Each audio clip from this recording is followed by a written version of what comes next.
Oh, Hi, how you doing? good. How are you? I Good. just forwarded the presentation over to Andrew. Just checking. Yes. Yep. I just actually checked my email because I was like, figured that would be a smart thing to do and saw it. So I think we're set. Glad it worked and it's in PowerPoint, so there should be Yeah. fewer glitches than if it wasn't.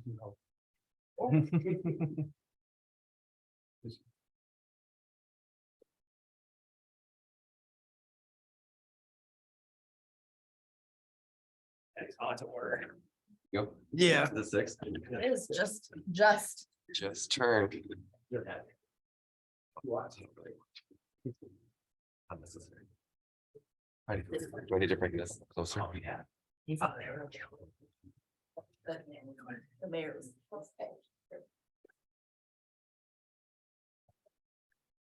All right, we will go ahead and get started and call the meeting to order tonight at 6 o'clock for the community benefits process for the 206 North Washington project. So good evening. Thank you all for coming. There are agendas and a kind of a packet guidebook right outside this door here. If you wanted to pick one up and didn't already, feel free to grab one, as that might be helpful kind of as we go through tonight.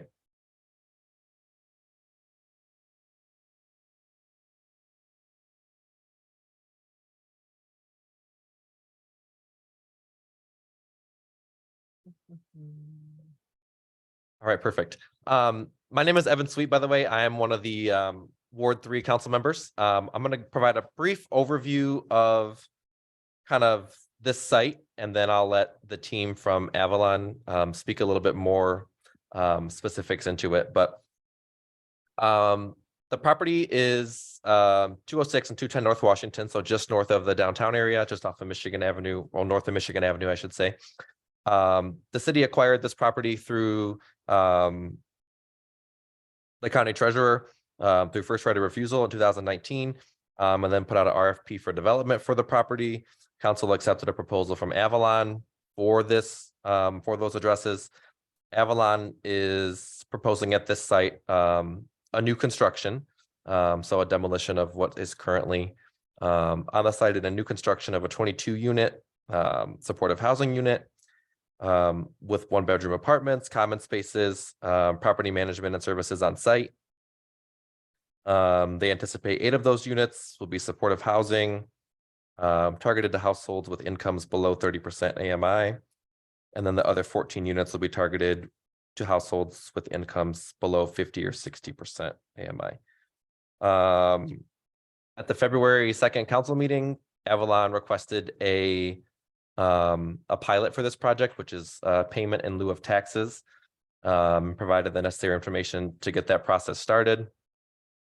The requested pilot is 4% of total shelter rents for the next 50 years currently. And again, tonight you'll hear more about the project specifically from Avalon and what they're have been looking at thus far. And have an opportunity to provide feedback, ask questions, and obtain any more information than what's already been shared in regards to that. After this meeting tonight, at the June 20th council meeting, council will kind of determine and establish an ad hoc committee consisting of myself and 5 to 8 residents, at least 3 of whom, if not more, will be people, you all that are in the audience and attending this meeting tonight, as interested stakeholders in this project. And then basically what will happen is that committee will be a committee that will liaison and meet with Avalon and the development team to kind of discuss what the community benefits of this project will end up looking like. That committee will meet at least twice within a 60-day period, and then after that report back basically a recommendation to city council, and then city council will have the opportunity to review that and then accept, amend, edit, change to move the process forward. So that's kind of a brief overview of kind of what's going to transpire tonight and down the road. I will, I think at this point, turn it over to you, Michael Apple from Avalon for more details.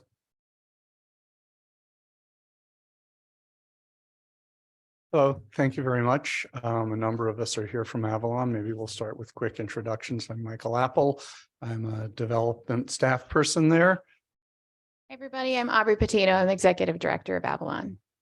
And Wendy Cardy-Saxon, our Director of Real Estate Development, is also here. We're going to do a short presentation on the project itself, so then we can have discussion with folks here about that project.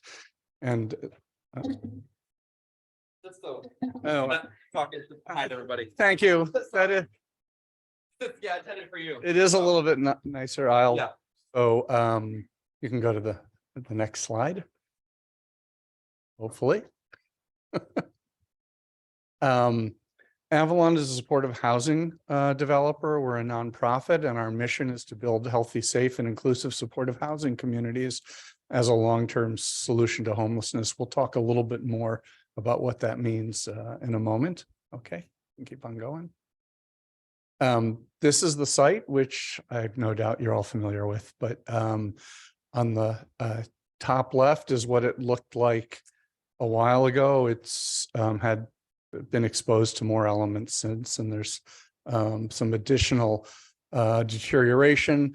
The bottom is a rendering of the 22-unit apartment building that we have site plan approval for, but that's the topic of discussion this evening. Okay, keep on going. I may not go through this line by line, but we want to give you a sense of the work we've put in and how we got here tonight. It was already mentioned that the city owns the property. The city decided they wanted affordable housing there. Avalon responded to an RFP and was chosen. And we worked with city staff and city council to establish a purchase agreement and a timeline to work through that. Probably the most important note up there is the last one, which is after a good year of intensive evaluation by our architect and by a structural engineer, we concluded that renovation of the existing project was not going to be advisable either in terms of the quality of the units we could possibly create there or in terms of the cost. We'd essentially be rebuilding a new structure inside an old shell, because between the fire and just the history over the years, renovation wasn't a possibility. We let city council know about that about a year ago. Okay, I'm gonna keep on going. We've worked through public entitlement. And so we've gone to the city's zoning board of appeals. We've gone to the historic district once. We'll be coming back to them with our actual new construction plans. We've gone to site plan and planning commission. And as was mentioned, city council has granted us a pilot. I do want to add, this isn't in the slides. When he says for 50 years, that really sounds quite intimidating. That is tied to the funding we have applied for from the state, the Michigan State Housing Development Authority. They require that the ordinance be the same length as their mortgage to us. And they are now, with some of the funding that we hope to get, having 50-year compliance periods. That's why we asked for 50 years. Which is an unusual number. I wanted to acknowledge that. Financing process, we're in the midst of it. We've secured some local financing from the county. We've applied for 2 sources of financing from the state. We've not heard back. We will hear back in the next 30 to 60 days about those. And we still have 2, if not 3, additional funding sources that we'll be applying for. So we're in the midst of all this. Keep on going. So this is the actual proposal. For some reason in my mind, the screens were bigger. So this is a site plan version. So it gives you a sense of how the building will sit in the neighborhood. As was mentioned, it's a 22-unit building, all 1-bedroom apartments, 3 stories. We will have some common amenities, including laundry, a community room, and meeting rooms. There are 2 historic outbuildings at the back of the property, which we are keeping, and we will be renovating them. And you can see that the building sits in between, at least the way I'm looking at the screen. To the left is a house that's broken into a number of apartments. To the right is the coffee shop. Behind us is another apartment building. Our plan is to have 3 parking spaces towards the back of the property. You can see we've got a drive going into the left of our building and 3 parking spaces in the back. There's an existing public alley where a number of the properties use that for access for refuse pickup. We'll be doing that as well with a dumpster enclosure at the back. And this is all in the site plan that the Planning Commission has approved. If you want to go to the next slide, which again, I'm going to now say looked bigger before. This is the first floor. There are on the left-hand side, all 1-bedroom apartments. On the part that's long heading towards the back.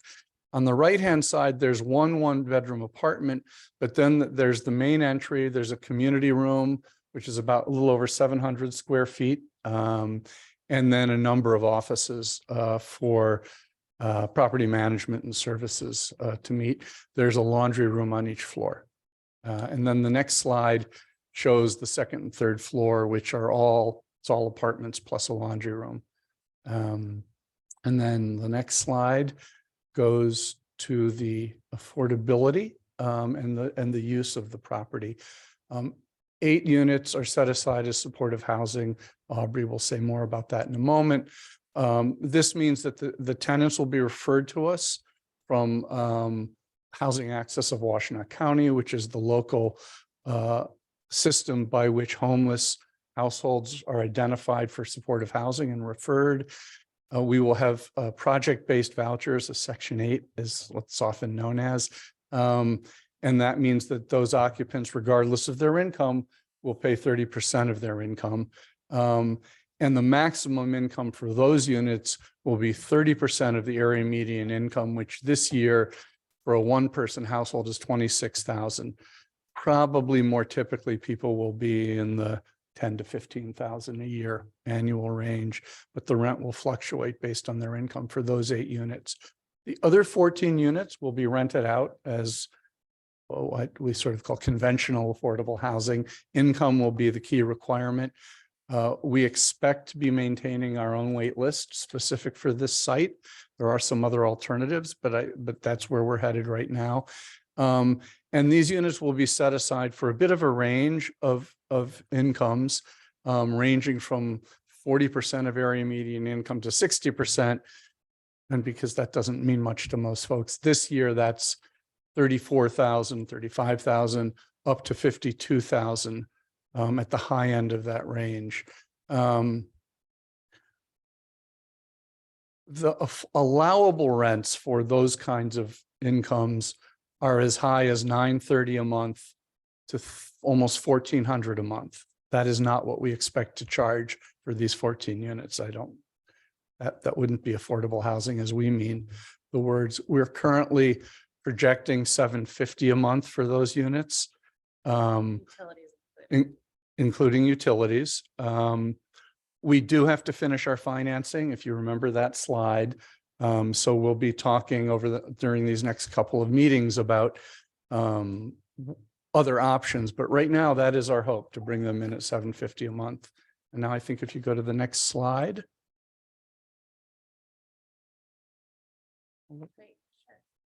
So Avalon has been doing this for 30 years. We develop, own, and manage our own properties. We've got properties located throughout the city of Ann Arbor. We've got one in Dexter, we've got one in Chelsea, and we have 4 in the pipeline if we include this.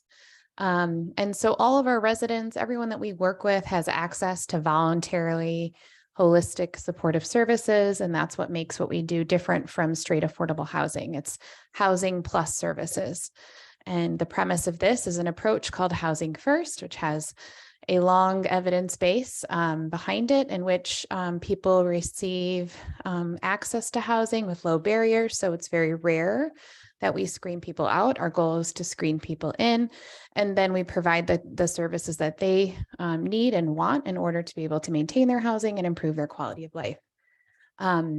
We do take a very harm reduction oriented approach. So we work with folks who may participate in behaviors that could be deemed higher risk or survival oriented. And then we partner with them to really support mitigating harm.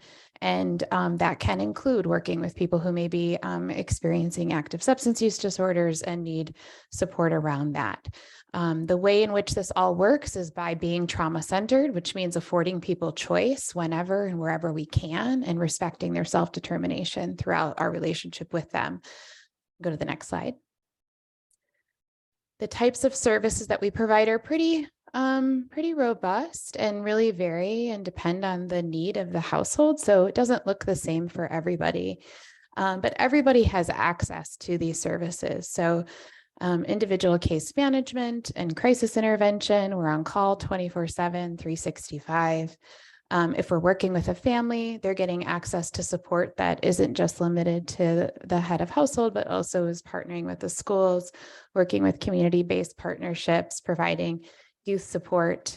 We have substance use and recovery supports both in-house and then certainly in partnerships in the community. So we've got folks who are certified addiction counselors on staff. We've got peer support specialists on staff. So these are people who have lived experience and are really experts by experience, who partner with our residents and work to engage them around wherever they're at in their recovery process as they define it. We have a partnership with Packard Health, our local federally qualified health center, and they will come and do house calls. So we have a family medicine doc who sees people in their homes or at co-located clinics on site, and is also a real gateway to access to behavioral health care, as well as chronic disease management and specialty care across the continuum.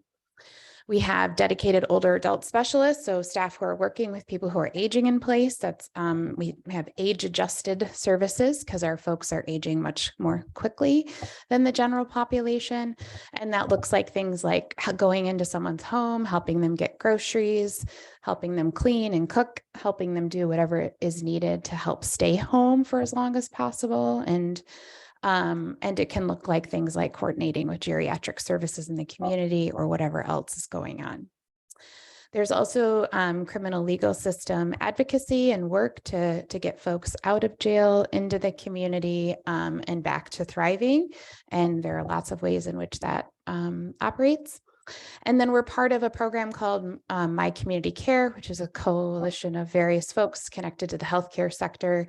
And together we case conference and work with people who have complex medical needs and may be frequenting our health systems. Everybody that we work with has access to food security through our partnership with food gatherers. And in the case of this site, we won't be having a separate on-site food pantry, but we'll be having folks access the nearby pantry at SOS because it is so close in proximity. That said, if someone needs a home delivery or if somebody needs some added support, we would certainly provide that. So that's just a high-level snapshot of the services that we provide and that will be afforded to all the folks living here. That's the end of our formal presentation. Staff do have a copy of this, and I'm sure anyone who wants an electronic copy, they can reach out and get a copy in that way. Wendy and my contact information is there, and I think the intent was to open up for a conversation.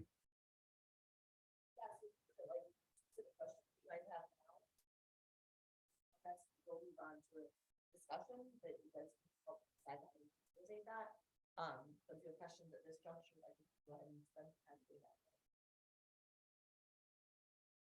Yeah, go for it. Sure. Okay, I have 3. Let's see if I remember them all. So first, my name is Yvonne Cudney. I'm a resident of the city of Ipsy. My first question is this: I have concerns. I've not been involved in this whole conversation and process, but if the CBO expired, I'm concerned about whether or not there like a legitimate contract can be entered into and maintained through this process. Like I missed that background. Following the community benefits process, a community benefits agreement will be established between the city, and council will vote on that, and Avalon, and that's an enforceable contract. So no worries on that. And will 14 other units have access to supportive services? Great question. So the parking, as surprising as this is based on parking utilization that we see across all 29 of our other sites. So parking is extremely underutilized across our resident population. The one exception to that where we see a little bit more parking utilization is on sites that are predominantly families. So since that's not the case, we are quite confident that this is going to be okay based on utilization elsewhere. In terms of access to services, yes, while it is true that only 8 are dedicated as supportive housing, it is also true that those services will be afforded to folks who need it. So, that is just going to be determined by household need. We think it's likely that the other units will have lesser needs, but we don't, we're not interested in seeing anyone not succeed. And so we'll be able to step in and help with housing stabilization as needed. Mm-hmm. Okay.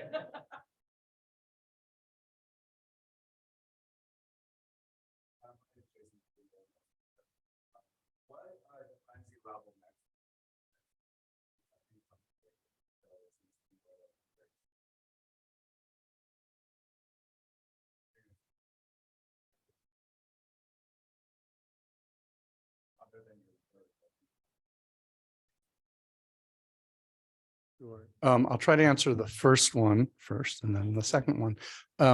The rents we showed are 30% more or less of those maximum incomes, with the following distinction: that when they set rents for unit sizes, they use 1.5 people per bedroom. So they take a one person income and a 2-person income, and they average the two. And that's how they set the maximum rent for a 1-bedroom apartment. We showed you a 1-person maximum income. So if we had shown you the maximum income for a 2-person household who could live in a 1-bedroom apartment, it would actually have been less than 30%, which is getting deep in the weeds of how we relate to our funders. We intend, as I indicated on the last bullet, to charge less than those maximum rents. If you look across Avalon's housing stock, our fixed rate rents are regularly significantly below the maximum. But that leads to your second question, which is, and how do we know who's going to enforce that? So we do enter into agreements with our funders, which will be Washtenaw County, or the Washtenaw Urban County, technically, which provides some of the subsidy. We will enter into agreements with the State Housing Development Authority. And then each of those funding sources all have their own long-term regulatory agreements. How the CBO fits into that, I don't know, because we haven't done work in IPSI before, and we haven't had a CBO as part of our regulatory scheme. But what I would say is our rents are regularly, before we raise rents, they have to meet the standards of these 50-year agreements or 15-year agreements, depending on the funding source. So the public bodies that disperse the subsidy monitor us throughout the entire period. Does that answer it?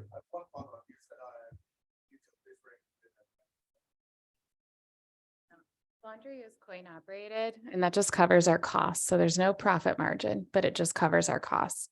So utilities means, electricity, heat, that kind of thing in the actual apartment itself. But the on-site laundry would be coin operated for folks. It is third-party vendor serviced.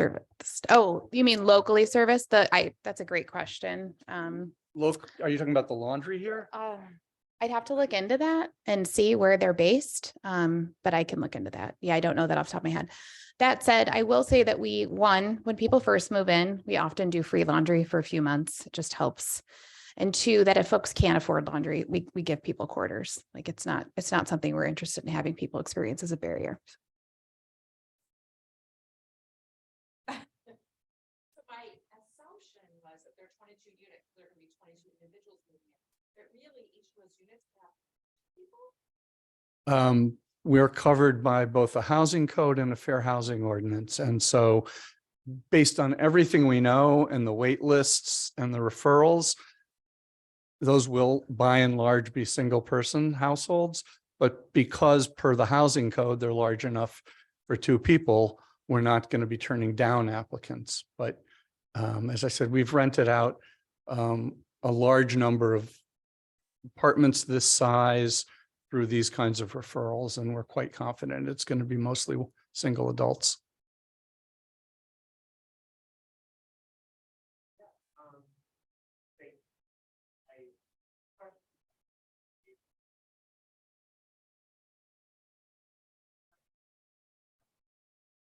Favorite comments from other CBA. First one is you have the intention, and I'm not sure that on work, but is there the intention to prioritize its residents, its the area of school? Because of our funding sources, we're actually not allowed to, because we're using federal funds.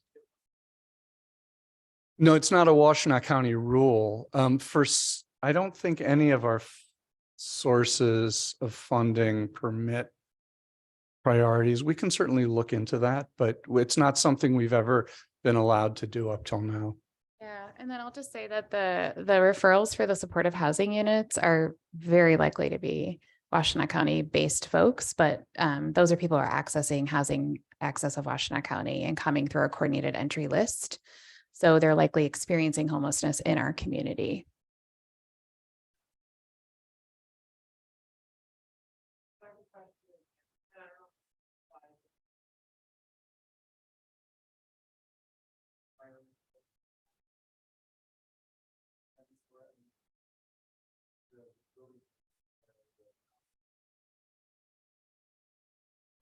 Yeah, by environmental impact, you mean of our decision to demolish? Because we've determined already we can't save the building. So in terms of green concerns and environmental impacts more broadly, sure. So one answer is a number of our funding sources do come with expectations to include green amenities. It's not going to be, a cutting edge green amenities. I don't want to make that claim. But we do try to use, I think, I'm trying to think of examples that are part of some of the funding regimens that we use. There's an emphasis, for example, on Michigan products, which, while I don't know that it was put in there with the environment in mind, it was probably more an employment issue. Does, of course, limit how far the product has to travel before we use it. We certainly use recycled materials we make commitments to use certain amounts of recycled materials. Wendy, am I missing the most obvious ones?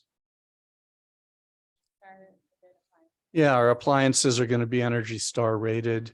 In terms of our site plan, we've worked with our engineer, our civil engineer in the city to, be responsible about stormwater runoff and those sorts of things. If you have more specific questions, we can certainly talk about them, especially if we're going to have a couple of more meetings, and maybe we can dig into it more. Also, this isn't really what you're asking, I don't think, but just as it relates to built environment and its impact on people's health and well-being, we have partnered with a trauma-informed design expert who has offered a tremendous amount of consultation and guidance on a lot of design decisions here, which we hope will certainly impact the way in which people experience the built environment.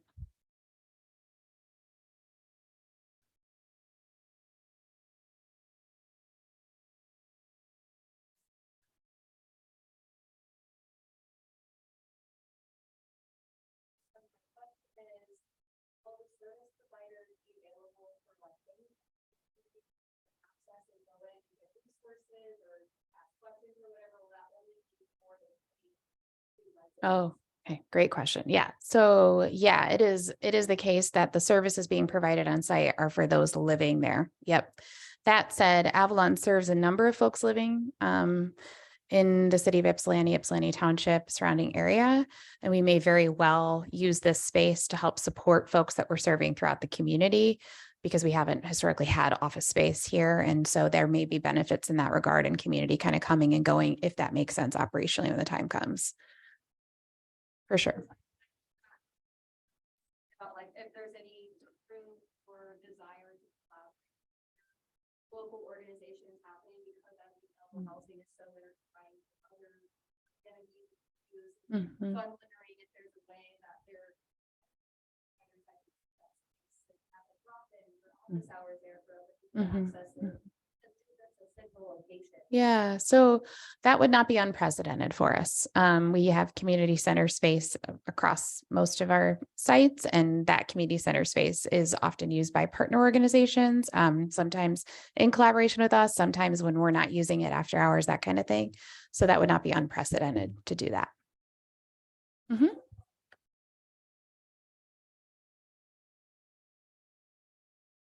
Hey.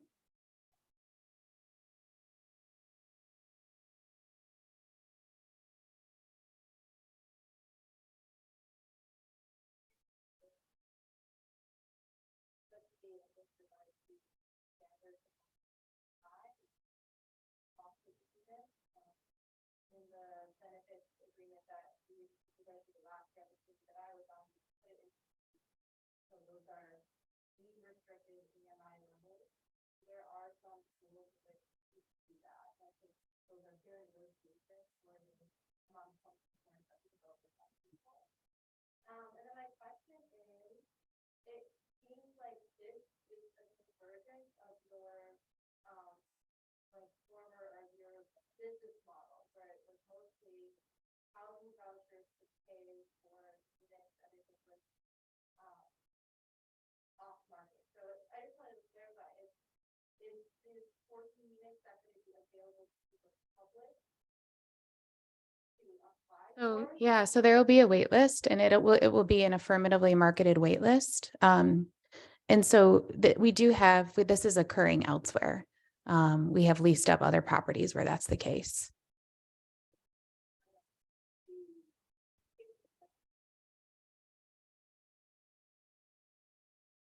Do you want to speak to that, Wendy? The waitlist part? I mean, it's when we determine how the waitlist will open and when, that is something that will be publicly marketed. Yes, if that's what you're asking. And then folks would have to, they would apply.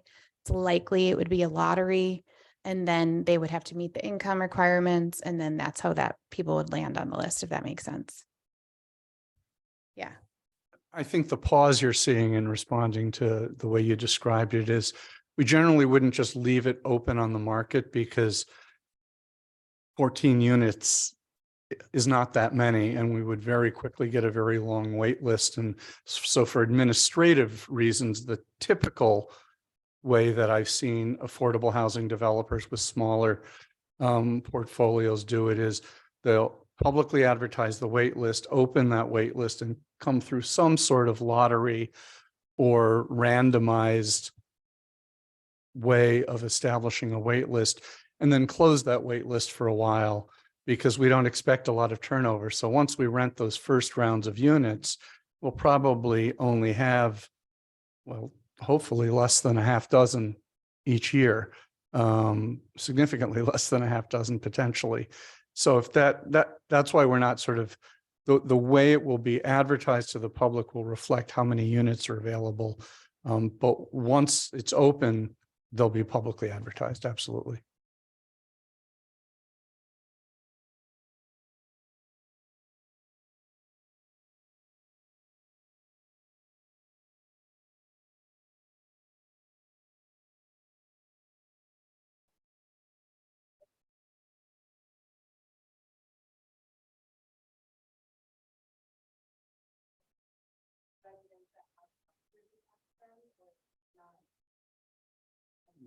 I mean, if they have a voucher, Right, we would obviously cert, vouchers, but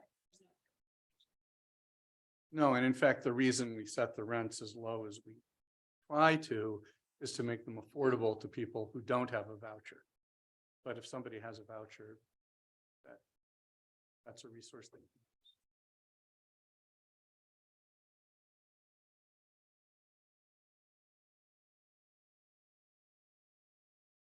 Anyone have any additional questions at this time? Okay.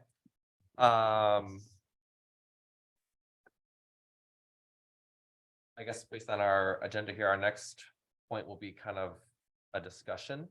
And that, go ahead, Katie. Oh, a discussion about the project amongst those attending, with feedback from whoever would like to contribute, including the developer that's been speaking and anyone in the audience, and staff may have answers to questions too, depending on what the questions or proposals are. So. And I think that, we could certainly run it several different ways, and so if you guys have input on how you'd like it to go. You know, we're suggesting you do 3-minute style where we have 3 minutes speak similar to how we do at council meetings. We also do shred style, we break up in groups and then come back and kind of report what we talked about. Staff or someone else who facilitate it,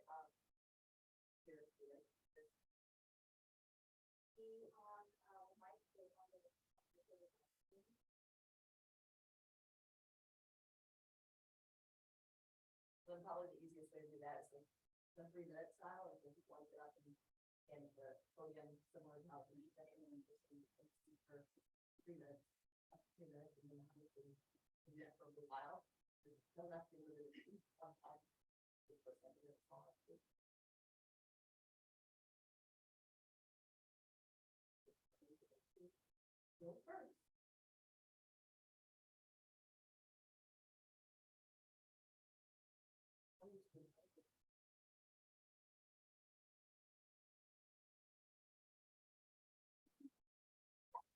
Oops, can I turn this around or? Okay, Yeah. all right. All right, fine. My name is Julia Behe. I'm a resident of Ypsilanti and I'm on the Sustainability Commission. I don't like to speak too much when I haven't read every single thing related to the project, but I've read a good bit and hope to keep learning and learning more. But in general, what I do know is historically and around our nation, it's very rare to have in place something that is uniquely and groundbreakingly innovative for systemic change that is healthier and more beneficial for people at all levels.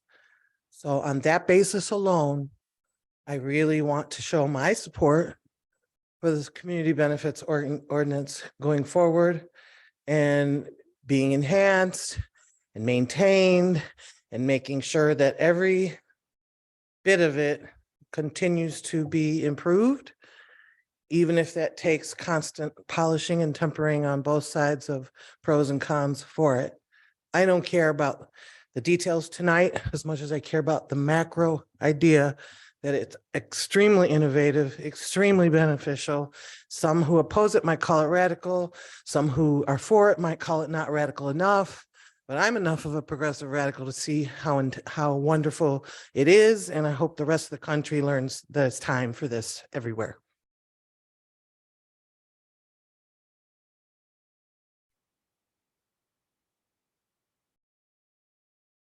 Good evening, everyone. My name is TC Collins.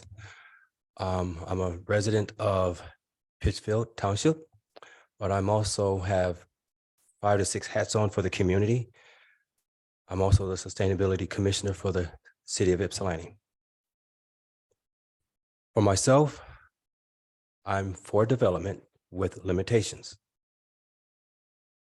I just celebrated my 50th anniversary of being a successful Black farmer in Washtenaw County. I'm one of 3 Black farmers. So for me, development is very controversial. If development comes into the community, I'm supporting poor people. I'm poor myself, and we don't get a voice. When they say affordable housing, that's a classification that I don't fit in. So the language for poor and affordable housing need to be rewritten to include all people that cannot afford affordable housing.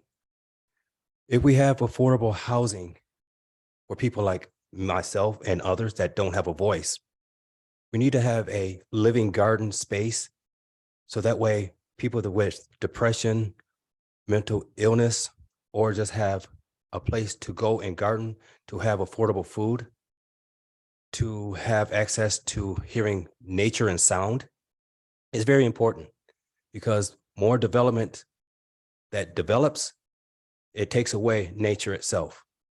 So yes, I am for development with limitations, which is very important. Myself being poor, I create garden spaces for residents to have access to free food. That is my goal. My profit out of that is to seeing someone else to have a small affordable garden for free. That is my profit. I don't have a bottom line to make money. So for residents to have a garden space to grow their own food, to complement the SNAP benefits, to receive free seedlings or seeds, it's very beneficial for us poor people to have a voice.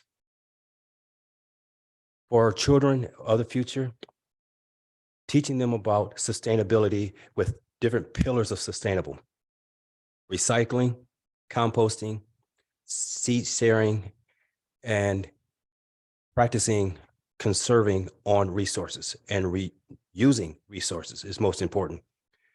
Also, education to teaching the newer generation how to create new sustainable practices, addition to the standard sustainability practices that are doing what we're doing in the current date. So affordable housing for poor people in the middle class has to be worked out so it can be a new language for affordable housing. Thank you.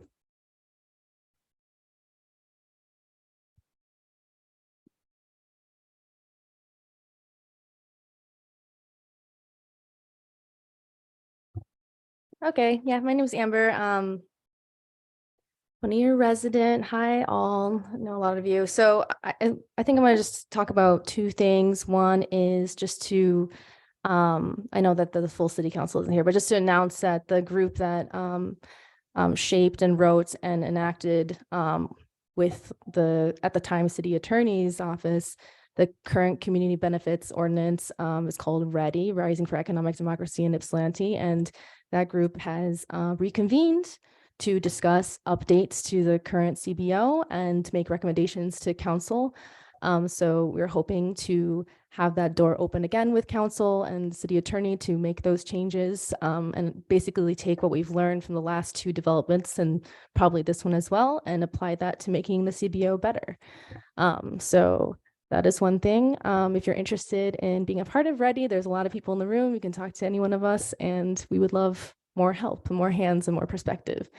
And the other thing I want to talk about is, yeah, this development and specifically, I think TS, the thing that you said about, you know, affordable housing not being necessarily available to poor people, you know, I think this comes off as confusing sometimes to affordable housing developers or property management companies geared towards affordable housing, but it really is true, especially for like a community like Ypsilanti, where a lot of people are in this kind of middle income zone. It's not true middle income according to Washtenaw AMI, but more so locked out of the market rate rental properties, but also making too much to really qualify for vouchers.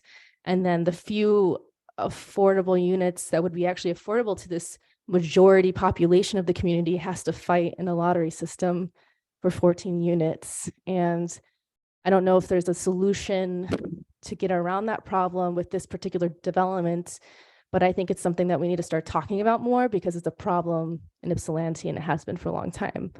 And then I just want to share, because like we're still learning about the CBO process, that this time is really for the community to discuss the development, but also to express interest if you want to be on the committee to negotiate with Avalon Housing based on this building. And if you are interested at all, I do recommend you state that here so we can nominate you, or you can self-nominate, and we can recommend at least 3 people to this committee from the community. Otherwise, council will select their own interested members. And the CBO is really structured to have a community voice in nominating representatives. So please share your interest. I am not going to self-nominate because I was already on a CBO committee. I will help you learn more about the CBO and everything else along with Ready if you're interested. So please do that.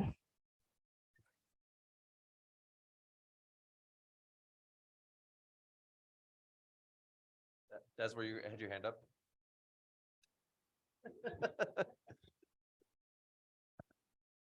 I get to talk so much. I try to let people go. Hello, everyone. I'm Desiree. Folks who don't know me. I'm also a resident of Ward 3, and this will be located in the ward. So yeah.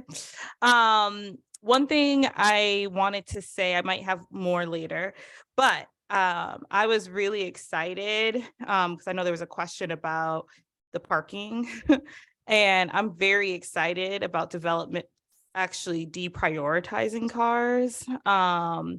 And prioritizing supporting public transit and things of that sort.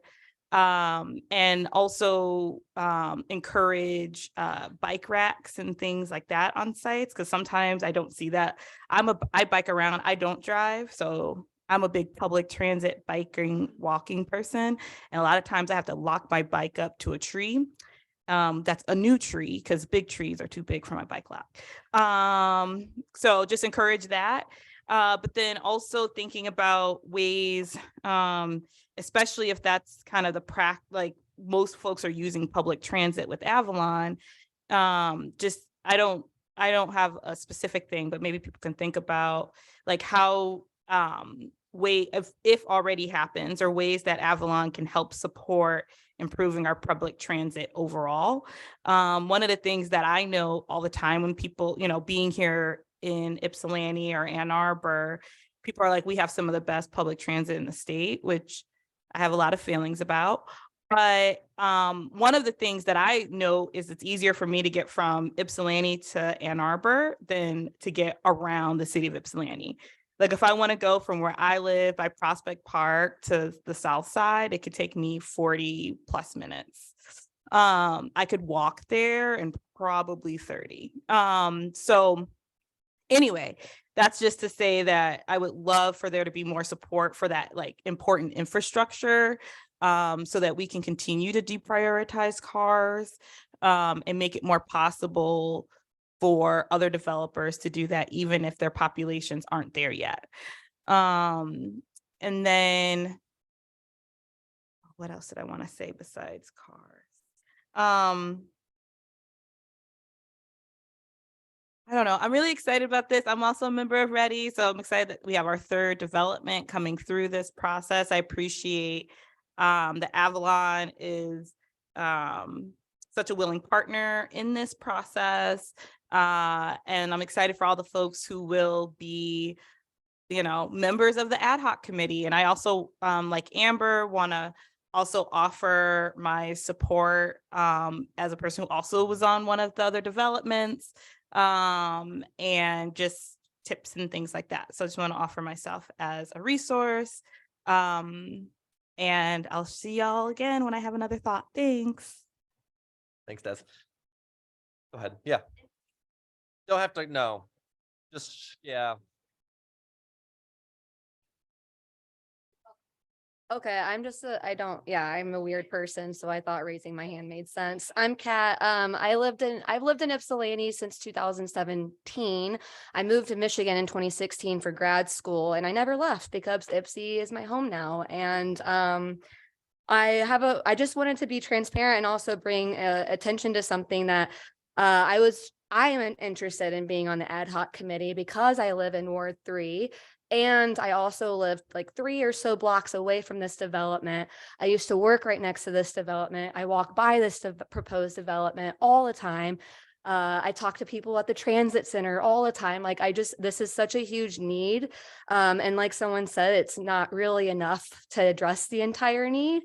But something that was on one of the section 3527, it says residents who have competing affiliation or interests that may result in the perception or the reality of an increased risk of bias or poor judgment, and upholding the committee member responsibility to prioritize the interests of the community residents should be restricted from serving on this committee. And that could include past or current employment.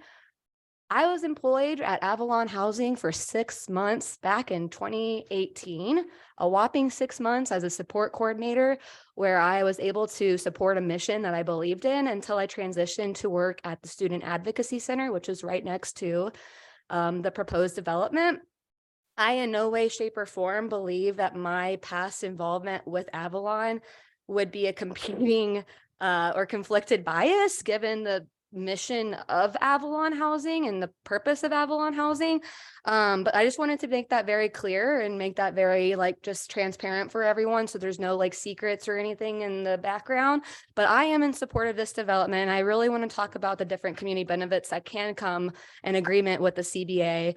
And one of the things I think about is just we all work in silos so much. There's just so many people doing independent work in our community, which is amazing, but it's exhausting and it's tiring and it's impossible to get anything done without collective action. So how can we go towards liberation for all without collective action with everyone? And so, I would like to see community benefits and an agreement that's supporting collaboration across all different organizations, across different people, and doing this work in the community to build that collective action, because white supremacy wants us to divide ourselves. It wants us to silo ourselves. And it's really important to remember that in order to accomplish liberation and equity for all, that we have to come together in a common cause. And so I support this development. I also would like to be on the ad hoc committee. So thank you for bringing that to the mic to make sure that is recorded. And that is all. Thank you so much.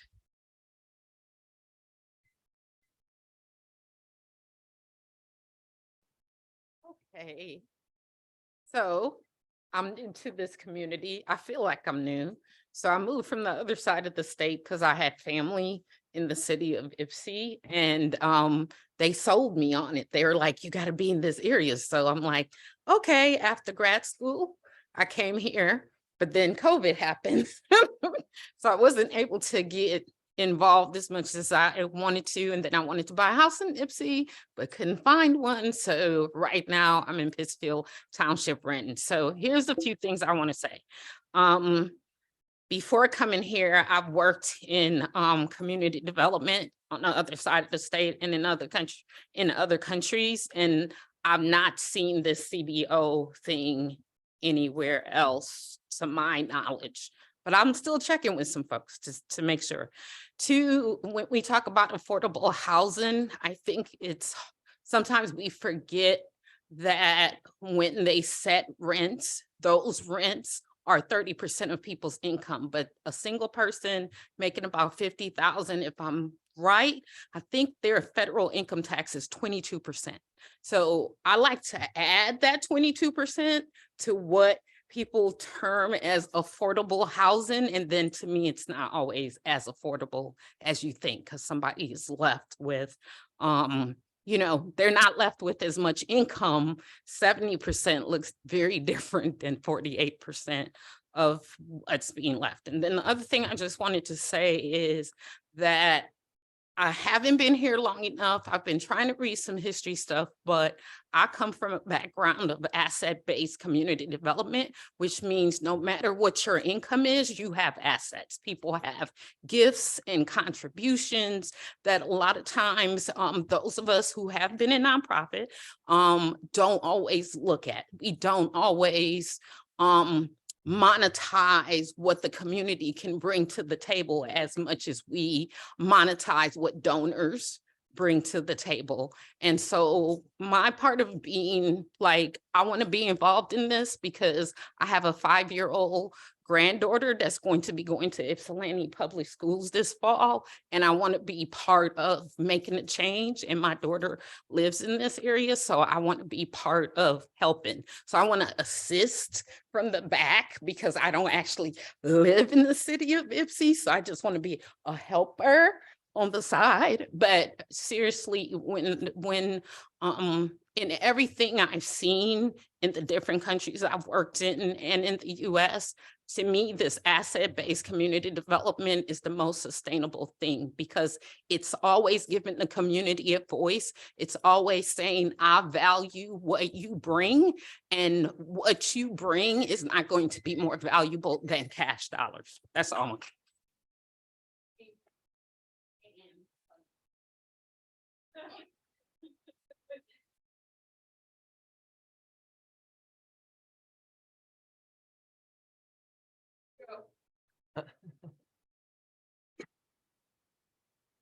Hello, my name is Jason Cloutier. I've been living in the Ypsi area, township, Pittsfield, bit in between here and Ypsi since about 2007. In the city proper for quite a while.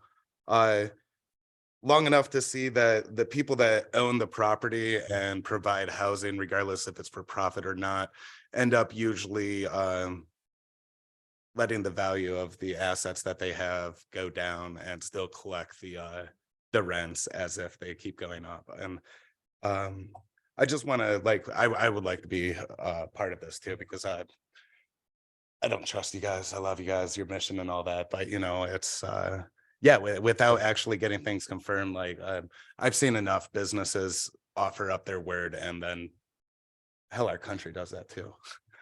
So does our government. So yeah, definitely ought to throw my ring in.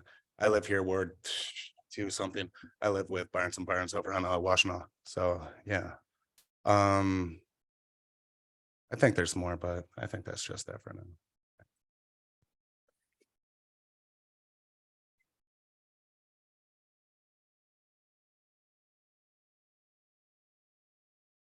I'm Yvonne Cudney. I'm really excited.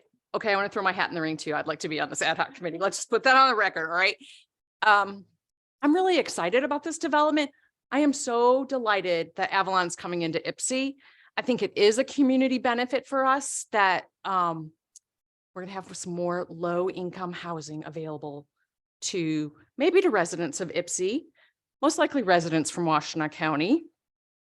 So I think that in of itself is a benefit, but I think that there are more benefits that we could, that could help the community. I couldn't see the pictures well enough to start thinking about it, right? Like, I think there needs to be some more discussion and development of what actually is a possibility, right? Like, I think gardening, community gardens are a fabulous idea. I'm really hoping that when you guys are talking about energy efficient appliances, we're also talking about insulation and air sealing and all that stuff, right? Because that's really good for the world. But there may be some other things, bike racks, love the idea, right? I mean, I think there are all kinds of things that could happen. We just need to have a better idea of what is possible. And we don't have that yet. And I am open to everybody's input. Thanks.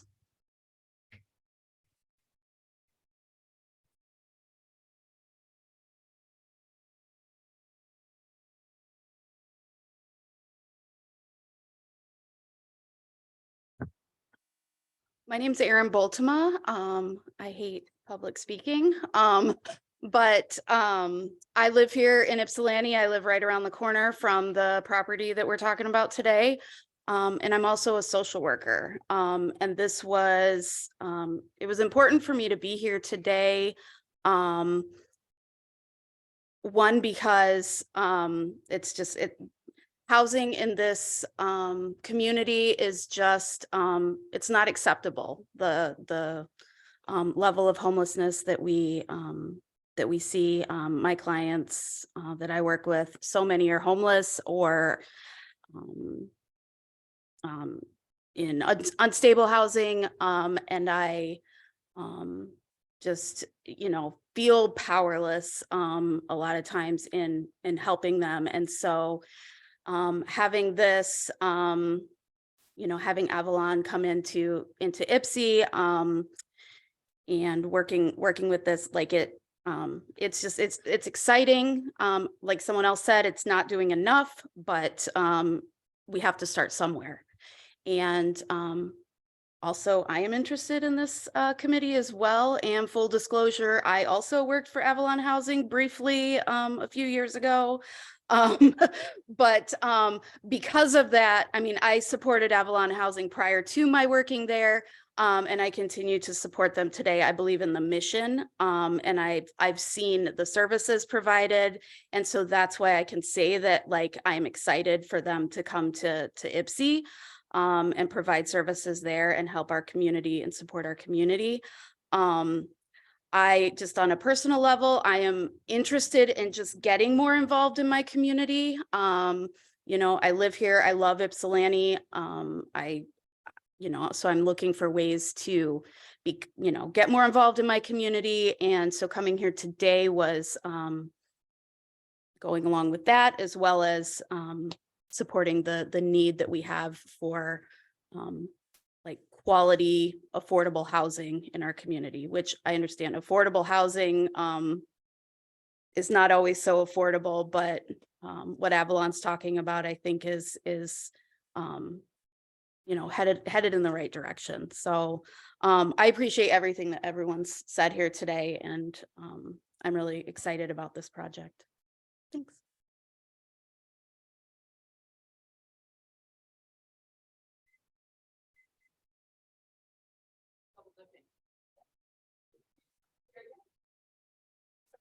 Something that I forgot to say, and full disclosure, I have never worked for Avalon. I mean, that's not a bad thing or a good thing. I support the mission. I just have never worked there. I do work for the Housing Bureau for Seniors. I'm very concerned about housing for older adults. Many of them do live on fixed incomes. And so I guess I would, and I have no idea if this is legal, but you know, I would think about too, providing more housing for older adults within Avalon, within this new unit apartment complex. I have no idea if it's legal, but I'm thinking about it. Thanks.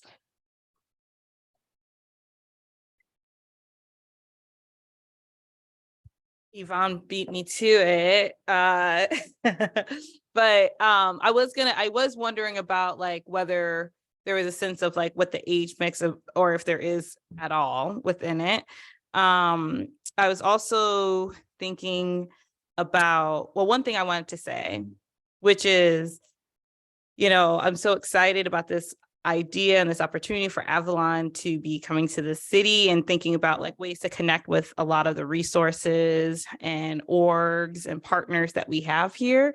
I was just thinking about how with the location being so close to downtown and how amazing that is in terms of thinking about when resources meet. I was thinking about the Fed Up truck that like has food right here on Wednesday, you know, so just like, oh, what does that look like when like Avalon resources and meeting all these other resources? And so being really excited about that, and also recognizing like the community here. And, you know, we're like a hard community, but easy to love, but we bring so much. So just like recognizing that and knowing to expect that as part of the process, I think it's important. So that's one of my welcome gifts for Avalon. And then there was another really substantive point. I should have written it down. So I always have my notebook. Okay,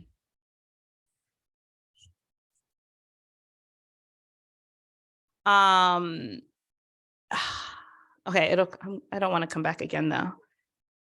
I know, but the second I sit back down. Okay, well, I will go back, but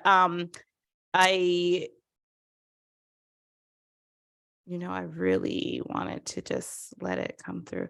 Oh, and some other pieces too, in terms of thinking about like location. I was thinking about whether there's ways either to mitigate or thinking about like noise, because it is right downtown. And it's also a really lively spot. And so just thinking about ways to like mitigate for sound and noise pollution within the location. So that was what I was going to offer. Yep.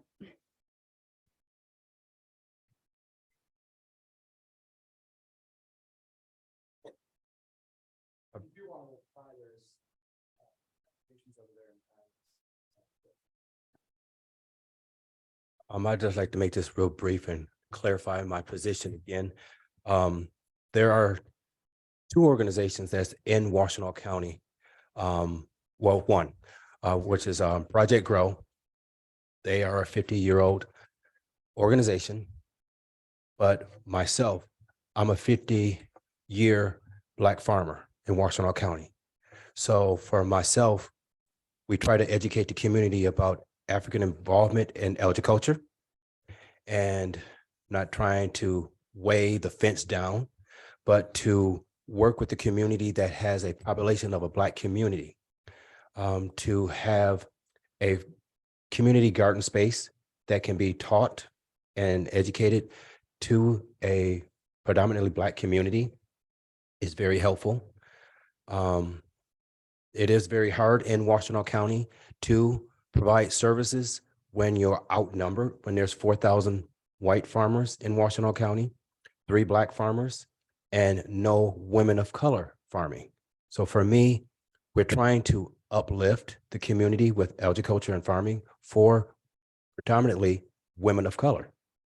So having this project, if it does get here in the city limits, I strongly suggest that look at people of color that is doing work in agriculture. So that way, if you have a space and you put a pantry in there for food, that's not just the solution, but having garden space for people who can actually touch dirt, landscaping with flowers and plants and vegetables and herbs, and people that get to know the soil is beneficial. Having a pantry where it has food in there and food gatherers just drop it off, it really doesn't solve the answer. So I just wanted to bring that up to you. Thank you.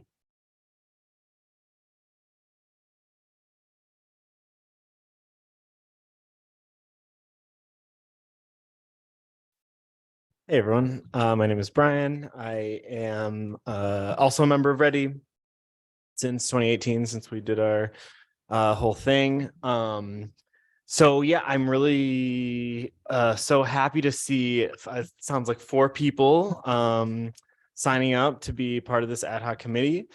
And I want to just say I believe in them fully. I know 2 of them personally, and they're wonderful. What was I going to say? So I'm from the organizing perspective. I am thinking about how people found out about this meeting. So I don't know if is this legal? Can I ask? Can I do a little show of hands? Can you raise your hand if you found out about this from Ready?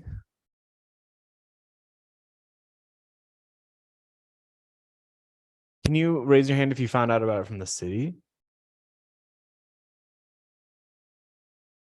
And then what did you get mail? Did you get the mail? And you came. Great. Okay, what else do I want to say? Yeah, so as it stands, so we have four people. We definitely want to think about diversity of different types, like racial diversity, which will be lacking with these 4, but that's fine. I am happy to hear people being interested in Ready itself, like Ruth. I also want to offer myself as a resource. Unlike Des and Amber, I have time. These 2 are like the busiest people I know, but they'll still make time for you. But yeah, definitely hit up Ready on Facebook, or our email is readycoalition@gmail.com. What else did I want to say? Oh, just also, I mean, Des and Yvonne started this, but yeah, I think this is also a time where we can start thinking about actually forming asks, community benefit asks from Avalon. And also I would like to think about a way to make sure that we do have some outreach to the broader community that's not in this room right now, maybe even making a little survey or something and figuring out a way to spread it around. Yeah, 17 seconds. I think that's it. Thanks.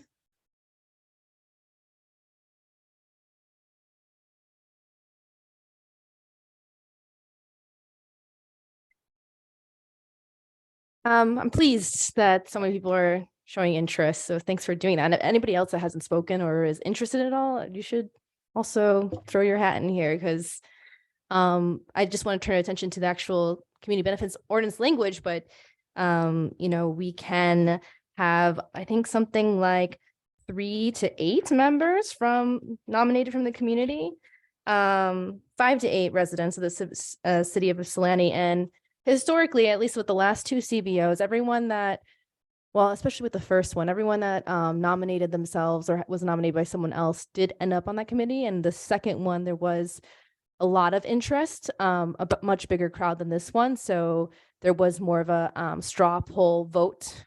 But I think we're not maxing out yet on this committee. So as long as it seems like there's support from the folks in the room now, it seems like those 4 people are good candidates. And then other folks should be reached out to build out the full committee. I also, when you were talking about diversity among the members of the committee, I just want to also mention Ypsilanti is 70% renters. Having representatives that are renters like Jason would be very important. We have a sizable disabled community as well. We have, you know, immigrant community. There's a lot of different considerations, but I'm just very happy with people showing interest in this process still. And some other things I want to just point attention to is that the purpose of the CBO right in the beginning of the language is to, wherever feasible, require proportional community benefits as a condition of significant public support for development in the form of subsidies, tax abatements, below market price land, and other enhanced public resources. So Avalon, though, you know, like mission driven, bringing affordable housing, that's great. They are asking for steep public support. And so that shouldn't be forgotten. 50-year pilot is pretty intense. So proportional community benefits can be asked. And I do encourage the committee members to keep that at forefront of mind during this whole process. And yeah, there's more to cover as far as the CBO goes. But one thing is, I believe, correct me if I'm wrong, that the leverage point, which is that pilot, has already been approved. So that is a stinker. But, you know, as far as what I've heard from Avalon, they are moving forward in good faith and engaging with this process. So I hope that is what is kept in, as far as the agreement and actually moving forward with negotiating true community benefits for the community. And I just want to apologize to TC. I got your name wrong earlier, so.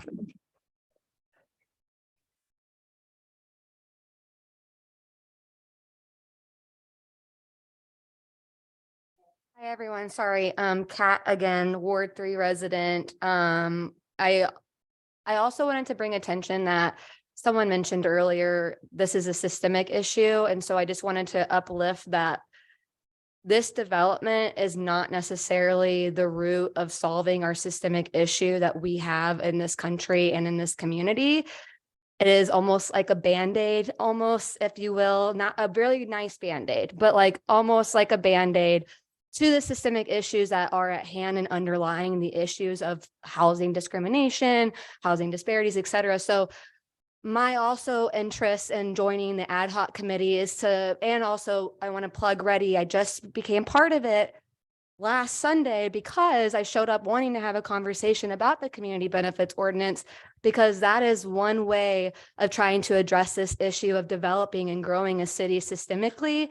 How can we do that sustainably? How can we do that equitably? How can we do that fair for all residents, not only homeowners or renters, but people who are also unhoused and members of this community just as much as someone with a house? And so I just wanted to bring attention that this is not the way to address a systemic issue. And if you are interested in joining that movement, I encourage you to talk to the different folks in the room who have just voiced their leadership in the different spaces involved in making in social justice efforts. So just wanted to uplift that and bring attention to that. Thanks.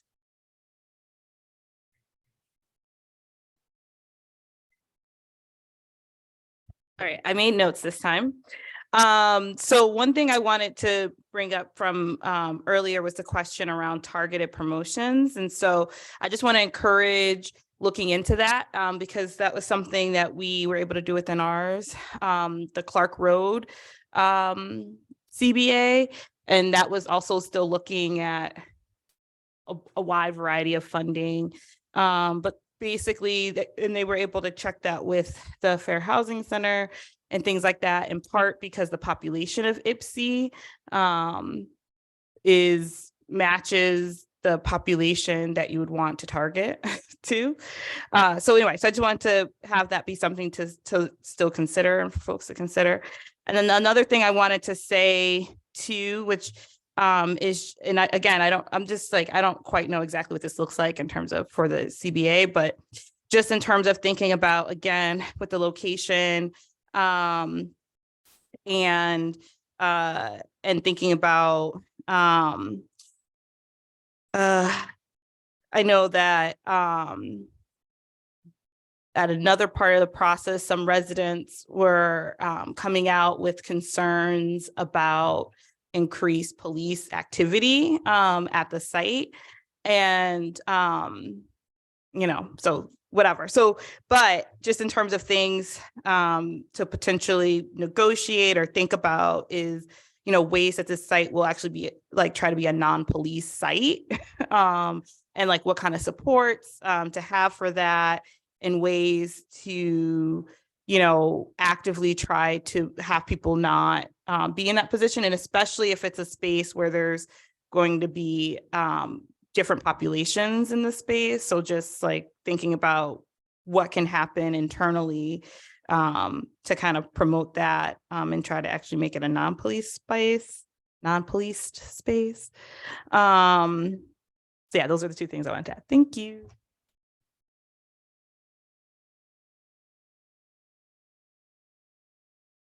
Right. Did everyone who wanted to fill out an application get a chance to get one and do so? And then we'll collect those back. Right.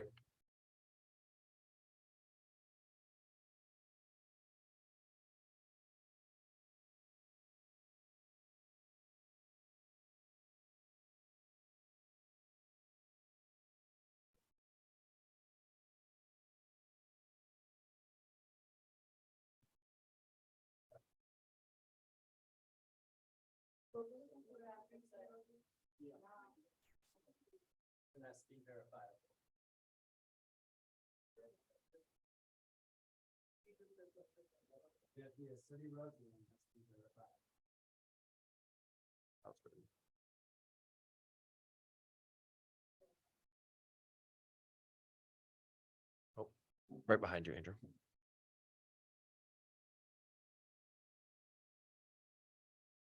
Okay, so those of you that submitted nominations, those will be shared with the council, and then they will be taken up at the next council meeting, which will be the 20th. So that's this coming Tuesday. Is when those will be shared to the rest of the group for seats on this committee. I think that pretty much wraps up our meeting tonight. If anyone has further questions, there'll be information. Where am I going with this? share it on the website. And then also if you want a copy of how are we handling copies of the presentation? How do we want to do that? I'll put it up online, or I can pass it out, grab my card and you can email. Okay, so for those of you that want the presentation, I know it was very hard to see with the TVs tonight. So if you want presentation, Andrew's going to grab some business cards and you can send him a direct email and he'll get that to you so you can review it. And the form is available online. So if you weren't able to make the meeting, folks that might be interested, and council is going to fill out the committee. Yep. So it's okay that you're not here. Still join. Yep.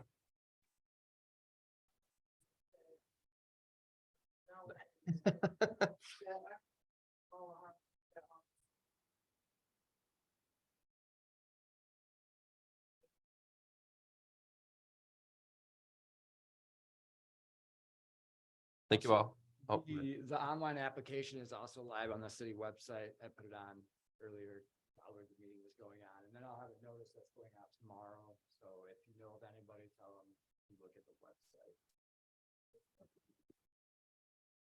All right.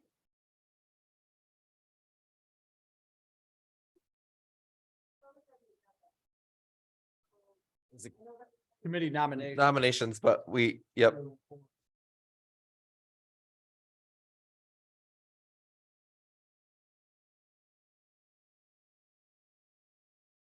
It's 4, so they're all going to go forward to council.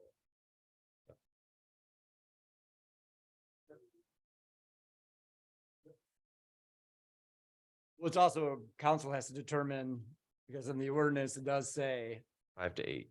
it says 5 to 8, but it also says you're not supposed to have been an employee. So that is a determination of council. It's not a determination. It does. And that is a determination of council. That's a determination of us.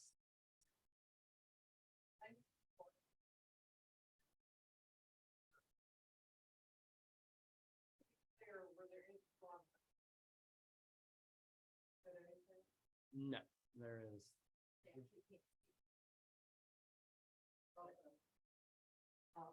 They can certainly still apply. Yeah. And be considered.